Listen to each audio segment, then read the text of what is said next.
प्रिय श्रद्धालुओं, जय श्री राम, जय श्री महाकाल, जय श्री राधे कृष्ण।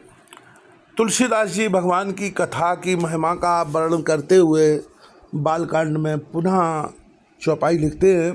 कीरत भनित भूति भल सोई, सुर सरिसम सब क्रय हित होई। राम सुकीरत भनित बदेशा, असमंजस अस हो मोह अंधेशा। कीर्ति, कविता और संपत्ति वही उत्तम है जो गंगा जी की तरह सबका हित करने वाली हो। श्री रामचंद्र जी की कीर्ति तो बड़ी सुंदर, सबका अनंत कल्याण करने वाली ही है, परंतु मेरी कविता भद्दी है। यह असामंजस अर्थात इन दोनों का मेल नहीं मिलता, इसी की मुझे चिंता है। तुमरी कृपा सुलभ सो मोरे, सियन सुहावनी टाट पटोरे। परंतु हे कवियों, आपकी कृपा से यह बात भी मेरे लिए सुलभ हो सकती है। रेशम की सिलाई टाट पर ही सुहावनी लगती है। सरल कवित कीरत विमल, स्वयाद रहे सुजान। सहज बयर बिसराय रिपु, जो सुन कर बखान। चतुर पुरुष उसी कविता का आदर करते हैं जो सरल हो और जिसमें निर्मल चरित्र का वर्णन हो, तथा जिसे सुनकर शत्रु भी स्वाभाविक बैर को भूलकर सराहना करने लगे। सोना होए बिन विमल मति, मोह मति बल अति थोर। करहु कृपा हरि जस कहूँ, पुन पुन करहु निहोर। ऐसी कविता बिना निर्मल बुद्धि के होती ही नहीं, और मेरी बुद्धि का बल बहुत ही थोड़ा है। इसलिए बार बार नेहुरा करता हूँ कि हे कवियों, आप कृपा करें जिससे कि मैं हरि यश का वर्णन कर सकूं।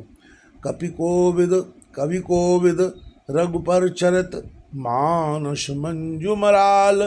बाल विनय सुन सुरुचि लख, मुँह पर हूँ कृपाल। कवि और पंडितगण, आप जो रामचंद्र चरित रूपी मानसरोवर के सुंदर हंस है, मुझ बालक की विनती सुनकर और सुंदर रुचि देखकर मुझ पर कृपा करें।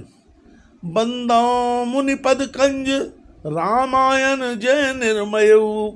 सखर सुकोमल मंजु, दोष रहित दूषण सहित। मैं उन वाल्मीकि मुनि के चरण कमलों की वंदना करता हूँ जिन्होंने रामायण की रचना की है, जो खर राक्षस सहित होने पर भी खर कठोर से विपरीत बड़ी कोमल और सुंदर है, तथा जो दूषण राक्षस सहित होने पर भी दूषण अर्थात दोष से रहित है। बंदों चारों वेद भव, बारिधि बोहित सरिस। जिनैन सपने खेद, बरनत रघुवर विशद जसु। मैं चारों वेदों की वंदना करता हूँ जो संसार समुद्र के पार होने के लिए जहाज के समान है, तथा जिन्हें श्री रघुनाथ जी का निर्मल यश वर्णन करते स्वप्न में भी खेद थकावट नहीं होती। बंदों विधि पद रेनुभव, सागर जे कीन जय। संत सुधा शशिधेनु, प्रकटे खल विष बारुनी। मैं ब्रह्मा जी के चरण रज की वंदना करता हूँ जिन्होंने भवसागर बनाया है, जहाँ से एक ओर सतरूपी अमृत चंद्रमा और कामधेनु निकले और दूसरी ओर दुष्ट मनुष्य रूपी विष और मदरा भी उत्पन्न हुए।